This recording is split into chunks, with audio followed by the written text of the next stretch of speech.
사랑하는 벙커원교회 교우 여러분, 행복한 아침 맞고 계십니까? 12월 16일 목요일 아침에 인사드립니다.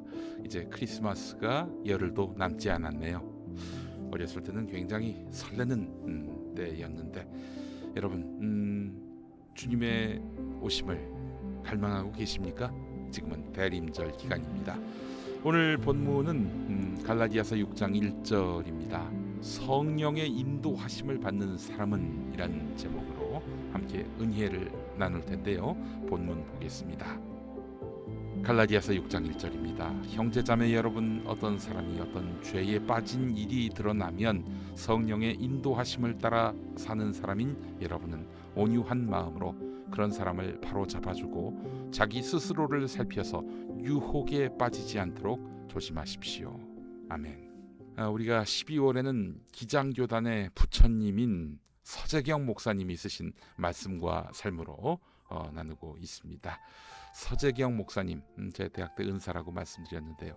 동서고금을 막론하고 여러 가르침을 경청하시는 서재경 목사님, 한문덕 목사님과 더불어서 진리를 진지하게 탐구하시는 참 귀한 목사님이십니다.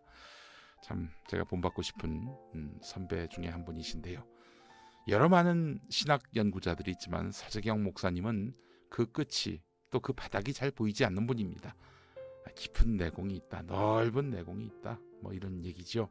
자, 오늘 말씀과 삶에 나오는 맹자의 반구재기라는 표현, 반구재기라는 표현을 한번 골똘히 살펴봤으면 합니다. 반구재기, 이거는 자신에게서 허물을 찾는다는 겁니다. 남에게서 허물을 찾는 게 아니라 자신에게서 허물을 찾는다. 반구재기가 나온 한시 원문을 전문 읽어보도록 하겠습니다.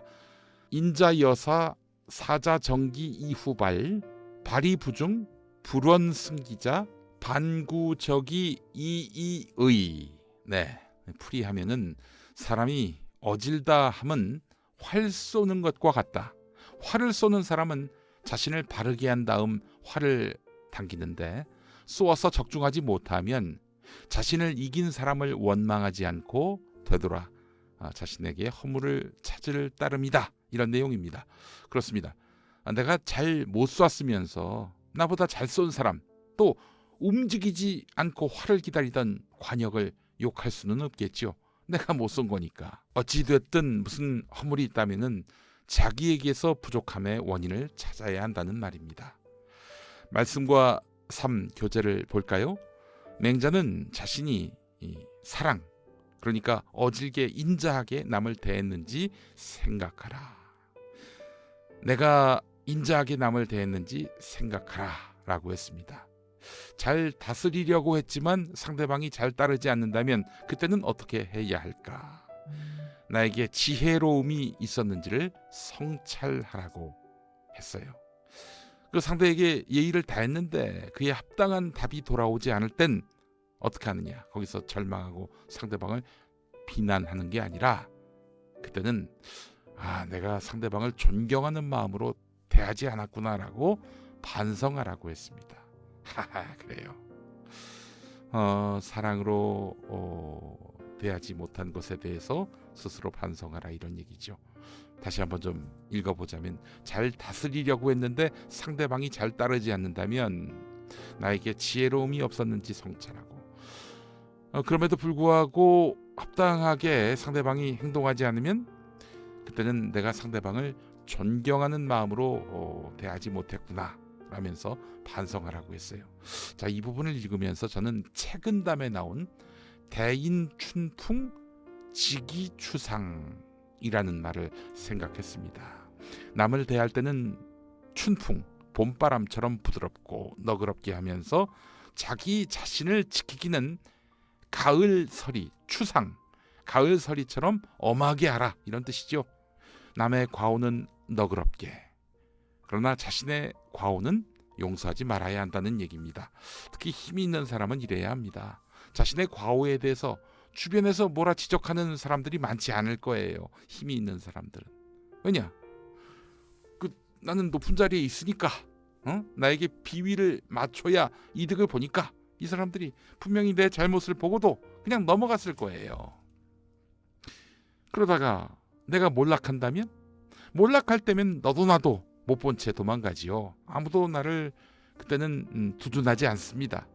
그러니까 자기를 돌아보는 것은 자기의 몫입니다. 따라서 자기를 잘 돌아보기 위해서는 자기한테 엄격해야 하는 거예요. 나에게 엄격하지 않으면 아무런 낌새도 눈치채지 못하고 무너질 수가 있는 것입니다. 그렇다고 이 말은, 자기에게 엄격하라는 이 말은 나를 자책하라, 이런 말이 아닙니다. 여러분, 혼동하면 안 됩니다. 일본의 정신과 의사 사이토 사토루 박사의 책 중에는 나는 왜 나에게만 가혹할까라는 책이 있는데, 습관적으로 자기를 검열하고 자기를 비난하는 것은 병이라는 겁니다. 아픈 경험, 또 상처, 잘못된 대인관계에 그 원인이 있는 거예요. 아무 일에서나 자책하는 것은요. 여러분, 자기에 대해서 엄격하라는 말은 자기를 혐오하라, 자기를 증오하라, 자기를 불신하라, 이 뜻이 아닙니다. 혼동하면 안 됩니다. 오늘 성경 갈라디아서는 그리스도인의 진정한 자유에 대해서 말합니다. 자기 혐오는, 자기 증오는, 자기 불신은 자유와 같은 말일 수가 없는 것입니다. 자기에게 엄격하다는 것은 자기를 사랑한다는 말입니다. 자기를 지키기 위해서 자기에게 엄격한 거거든요. 자기를 사랑하는 사람은 자기에 대해서 주도권을 갖는 사람입니다. 노예처럼 사는 사람, 그래서 자기는 아무것도 할 수 없다라면서 자책하는 사람은 자기에 대해서 주도권을 갖는 사람이 아닙니다. 그리스도를 만나서 자유를 만끽하는 사람, 그가 바로 자기에 대해서 주도권을 갖는 사람인 것입니다. 오늘 본문 5장 16절, 여러분은 성령께서 인도하여 주시는 대로 살아가십시오라고 합니다.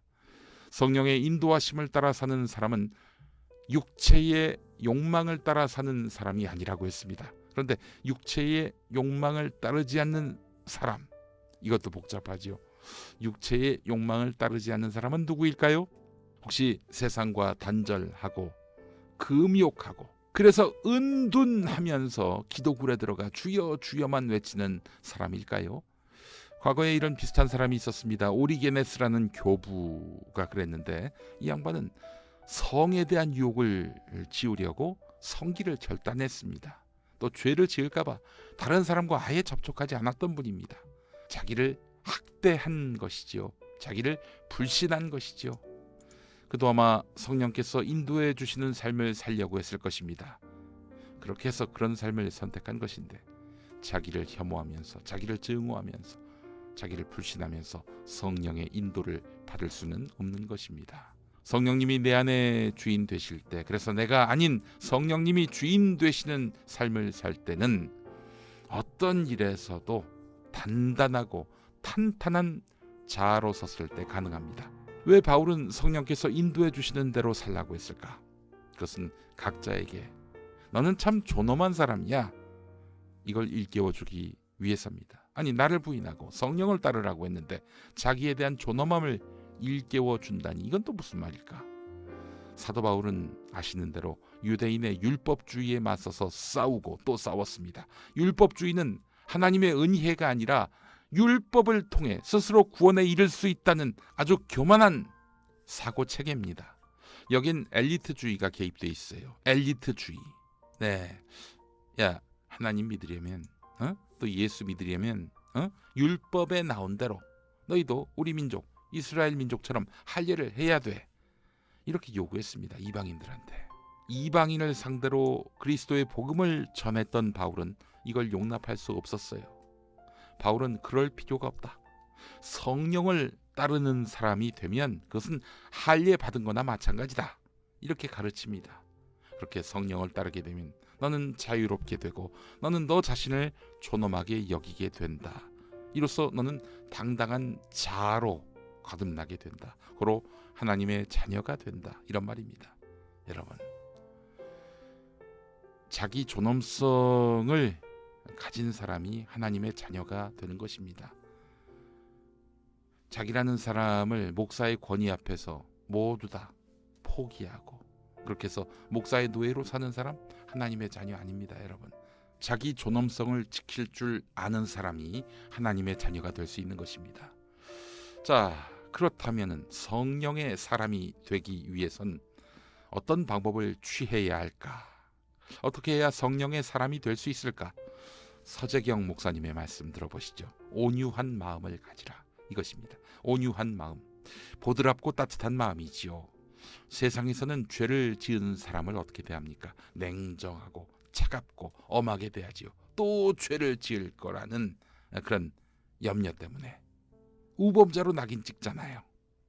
물론 잘못된 것은 바로 잡아야 합니다. 그러나 잊지 말아야 할 것은 온유한 마음입니다. 온유함. 이것은 바로 성령의 열매이기도 하지요. 성령의 9가지 열매 뭐가 있습니까?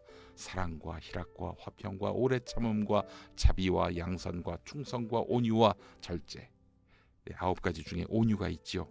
성령이 거하시는 교회 안에서는 서로 온유한 마음으로 대해야 한다.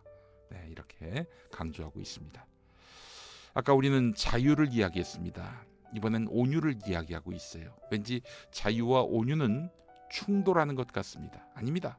자유와 온유는 한 맥락 아래에 있습니다. 여러분, 자유란 종의 멍에를 짓지 않는 삶입니다. 운명의 굴레에 매이지 않는 삶입니다. 그것이 주님의 은혜로 사는 삶입니다. 은혜로 산다면 온유는 자연스럽게 따라오는 주님의 은총이자 선물입니다. 그 온유는 결국 사랑으로 꽃피게 됩니다. 성령님은 자유와 온유와 은혜와 사랑의 주관자이십니다. 여러분, 성령의 인도하심을 통해서 내가 더 단단해지고 내가 더 자유로워지고 내가 더 온유해지는 삶을 삽시다. 그럴 때 사랑의 주님께서 우리와 함께 하실 것입니다. 기도하시겠습니다. 주님, 우리를 성령님의 인도로 살게 하옵소서. 이로써 자유를, 온유를, 은혜를, 사랑을 품게 하시고 이로써 많은 사람들에게 자기를 존중하는 삶을 일깨울 수 있도록 인도하여 주옵소서. 우리가 당신의 인격이 되게 하옵소서. 주님, 함께해 주실 줄 믿사옵고 속히 주님이 다시 오시기를 갈망합니다. 예수 그리스도의 이름으로 기도합니다. 아멘.